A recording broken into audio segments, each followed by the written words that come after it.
You are looking at Julian's pronunciation guide, where we look at how to pronounce better some of the most mispronounced words in the world, like this other curious word. But how do you say what you're looking for today?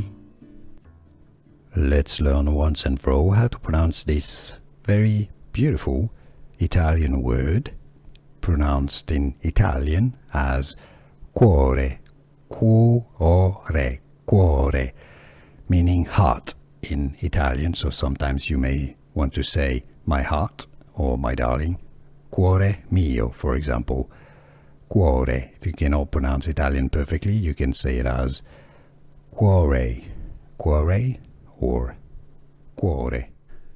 Here are more videos on how to pronounce more confusing words and names too many mispronounced. Like this video if you found it useful. I appreciate your support. I'll see you soon and thanks for watching.